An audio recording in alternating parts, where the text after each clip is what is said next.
Welcome back, and what a delight, as always, to have with us our good friend Megan Barth. She's the founder and the developer and proprietor of ReaganBaby.com, one of the must websites you have to have, and on your immediate connect, and go there and look at all the articles. How you doing, Megan? Good to see you. I'm doing great. Thanks so much. Good to be back, Perry. Yeah, God bless you. Good to see you. Well, a lot going on. Our buddy, Mr. Trump, had a pretty rough 3 weeks. He kind of gets back on the message, he gets back on teleprompter, and his numbers go up. Ta-da! Ta-da! And you know, when the press isn't talking about it, you know he's doing well. All we heard for weeks was he needs to wrap up his campaign. He needs to go, he needs to basically retire and go back to business. He needs to step aside. And all of a sudden they're quiet. So when the press is quiet, that means he's doing well. And look, it wasn't an anomaly. This wasn't, this happens in politics. People go up, they go down, and they go through changes. Reagan changed to Jim Baker when he showed he was down 30 points against Carter. So Donald Trump, the changes that he's made, especially with adding Steve Bannon, to his team, I think is a brilliant idea. Because Trump is up against a lot of formidable enemies. He's up against the Clintons, he's up against the DNC, he's up against the media, and he's up against some very powerful institutional Republicans. Well, it's interesting. 6 speeches. He went from 10 points down to 2 points up. What's that tell you? What's that tell you about the mood of the country? Exactly. The mood of the country hasn't changed. The mood of the country has been since the beginning. And this was a primary election about movement politics. Hillary Clinton can't even fill a church. And as a matter of fact, last week we caught the publication The Hill, photoshopping her events, her rallies, in order to make the crowds look bigger. Hillary Clinton has never elicited a crowd or filled a stadium like her opponents, whether it be Donald Trump or Bernie Sanders. So the mood of the country hasn't changed. I think that the mood of the country is still looking for an outsider. And that's why you see Donald Trump. But I think the more and more he talks, the more and more people are going to listen. The more and more that he sends his message about, the country of law and order, the economy, bringing jobs back, and free and fair trade, I think there will be more people that attach himself to his campaign, especially people in the minority communities. Last night, he was in Austin for a town hall meeting with Sean Hannity, and something prompted came up that was very interesting, where he kind of did a straw poll of the crowd as it relates to deportation of illegals currently in the country. And he basically said, should I deport them or should I work with them? And the response was overwhelmingly, work with them. And we're talking Austin, Texas. What does that tell you? Well, Austin, Texas tends to be a very liberal town. So that might be part of it. Also, Texas has a lot of illegal immigrants. So, it just depends on the demographics of where you go in the country. We've got 11 million illegal immigrants here. I don't know really how you're going to deport them all. But what we do need to do is get them and our border, we need to get it under law and order. Right now, Hillary Clinton in Las Vegas, Nevada, where I live, she has a gal who spoke at the DNC, Astrid Silva. She's 28 years old. She came out of the shadows. She's an illegal immigrant. She spoke at the DNC, and she is being funded by George Soros. She works for a progressive organization, 100% funded by George Soros, in order to get out the vote. So now what the Democrats are doing is recruiting illegal immigrants to get out the vote. And not just to get out the vote, small time, get out the vote by registering 400,000 new voters in Nevada. We need to do something about illegal immigration because the Democrats will use illegal immigrants in order to change the demography of this country. So why is Nevada allowing this? That's a good question. It's interesting because no one wants to talk about voter fraud. And when Donald Trump was bringing up election fraud and voter fraud, I started working with an investigative reporter out of Sacramento by the name of Katie Grimes. So far, we've found so much to talk about that we've written 3 articles. The voting system is rigged. Part 3 is up there right now. It was posted last night. The Democrats don't want to talk about voter and election fraud because that's how they use the system in order to win time and time again. We already know that they rigged the primary, according to WikiLeaks. They rigged the primary, so why not the national? And there are even Republicans that will deny that voter and election fraud exists. But I'm in the midst of writing the governor a letter asking whether or not it's legal to have an illegal immigrant register 400,000 voters and be funded by a communist by the name of George Soros, who also gave $31 million to Hillary Clinton. So Donald Trump, in the meantime, has mentioned several times in his campaign speeches that the system is rigged, and he gets a fairly good, positive response to that comment. Correct. As he should.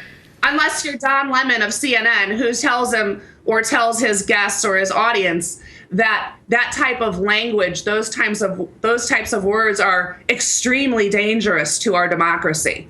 I find it interesting that Hillary Clinton isn't deemed extremely dangerous when she's sharing our most treasured national secrets with anybody who wants to see them.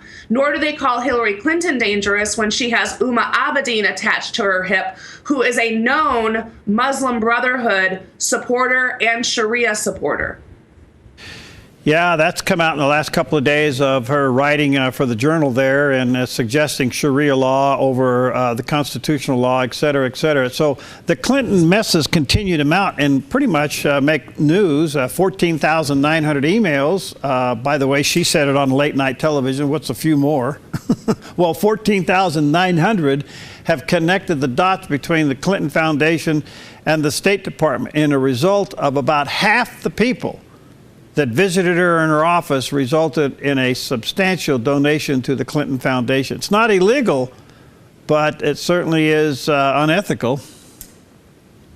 Yeah, if we're looking for ethics and integrity in the Democrat Party, we're looking in the wrong place, certainly with the Clintons. Let's not forget who this woman is. She actually stole $200,000 of silverware when she left the White House and was forced to return it. You know, she was dead broke when she left, so perhaps that silverware would have come in handy.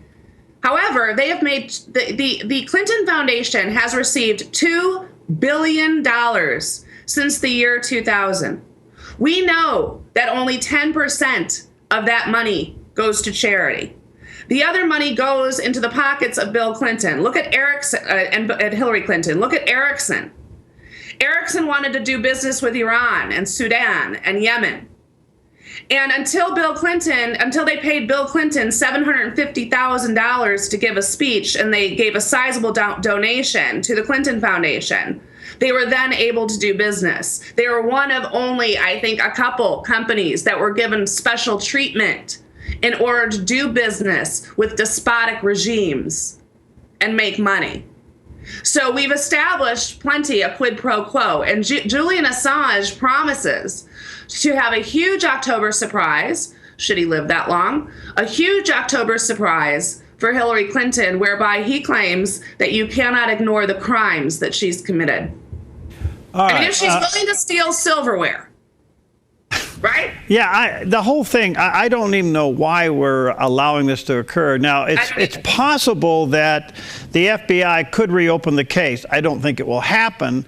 But if they were, does that put all of this into the public for investigation, or does it put it behind closed doors because of an investigation? Until we have a new DOJ, there is nothing that's going to happen. We have to keep in mind that Comey works for Loretta Lynch. She is his boss. And the DOJ is not going to go there. Loretta Lynch has been close with the Clintons since Arkansas, since they were in Arkansas, and Comey nearly the same thing. So we are dealing with a Justice Department that does not practice blind justice. We're dealing with a Justice Department that prefers favoritism over the rule of law, that prefers social justice over blind justice. So Comey is not going to do anything with any information because if he does anything, it's a waste of time. What we do need is a new administration, and we need to clean house, and we need to then launch the investigation into the Clinton Foundation and put those two where they belong. All right, let me take a quick break. We'll be right back. Megan Barth with us, and she heads up ReaganBaby.com. bookmark this website, go to it often, read the articles. She just posted something there just recently, and it continuously, so take a look at it. It is a tremendous resource. We'll be right back. I'm Paulina Leiser, producer of Focus Today. Thank you for watching this video, and make sure to check our other videos at theDove.us.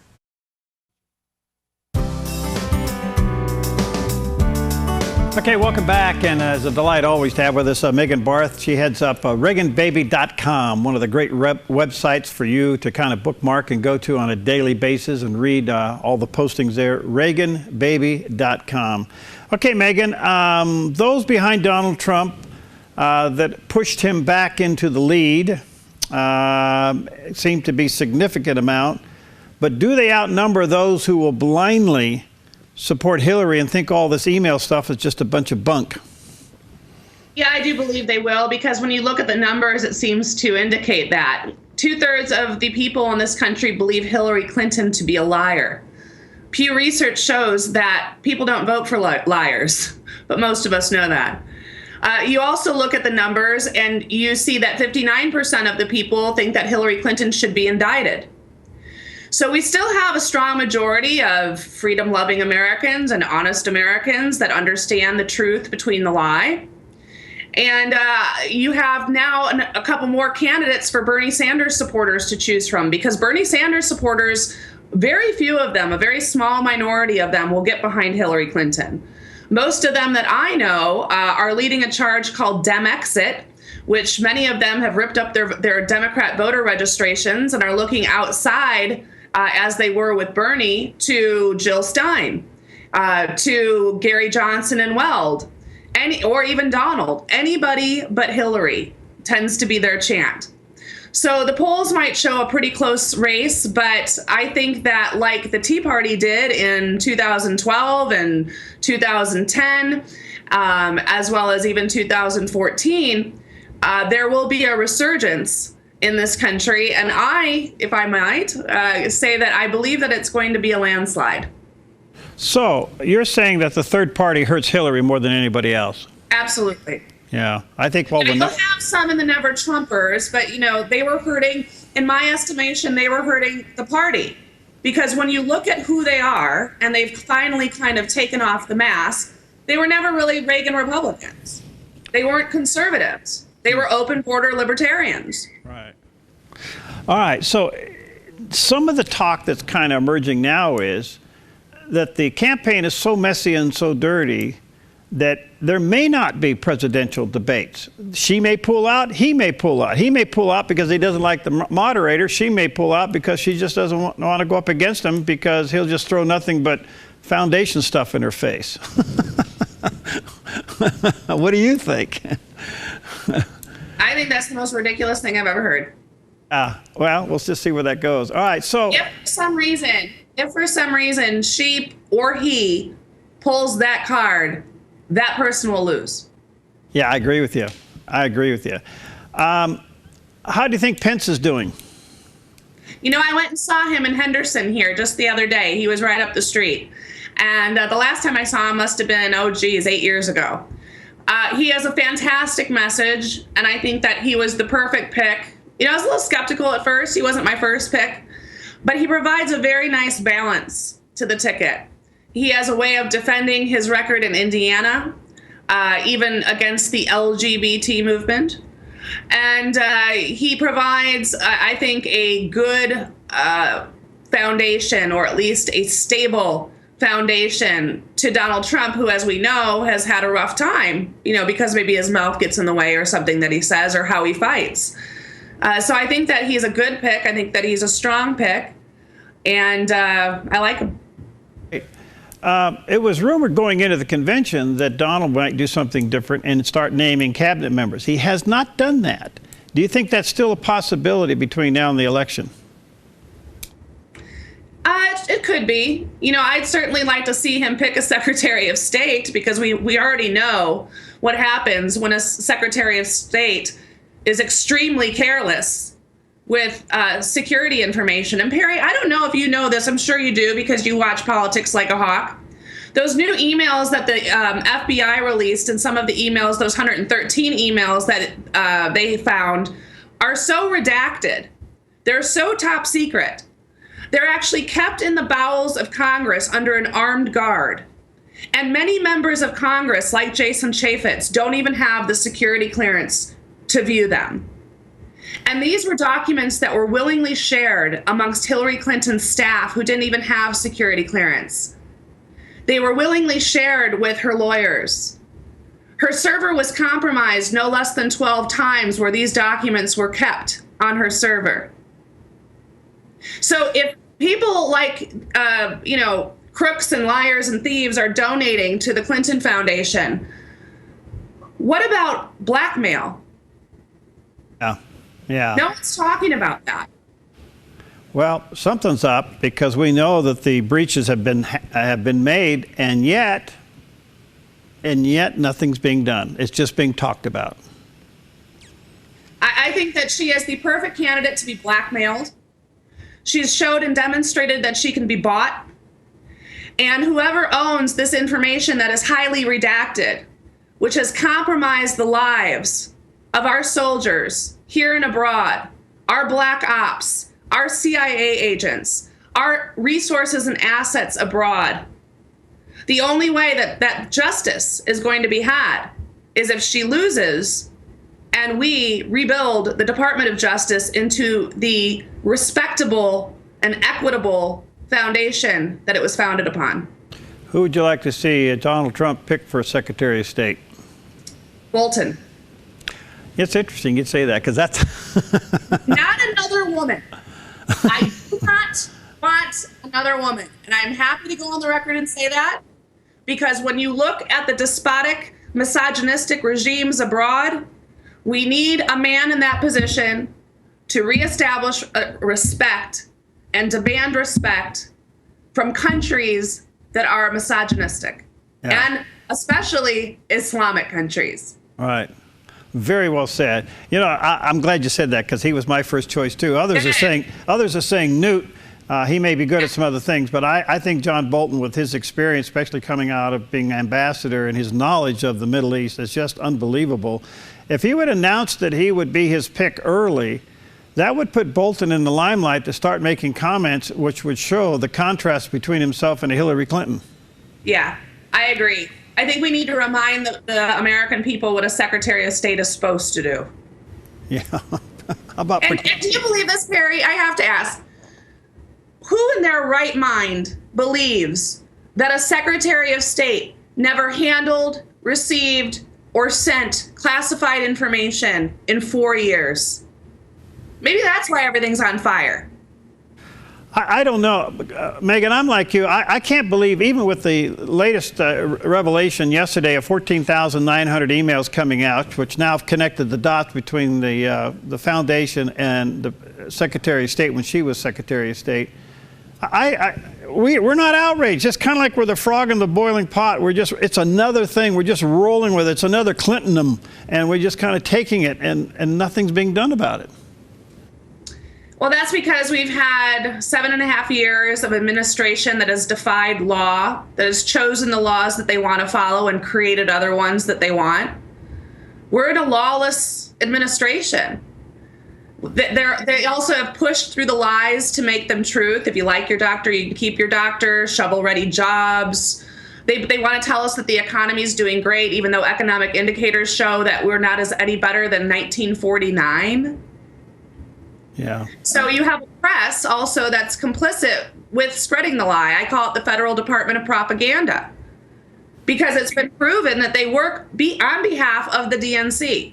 We have emails through WikiLeaks that show they will create articles, they will create headlines in order to match the talking points of the Democrat National Committee. The press is no longer there to provide us the truth and let us make our decision. The press is there to provide us the talking points to influence our decision. And that's one of the reasons why I started ReaganBaby.com, because I was not finding the truth in the mainstream media, and I knew it existed. So when they can't see the light, you make them feel the heat, and the truth is the heat. All right, ReaganBaby.com, that is the website.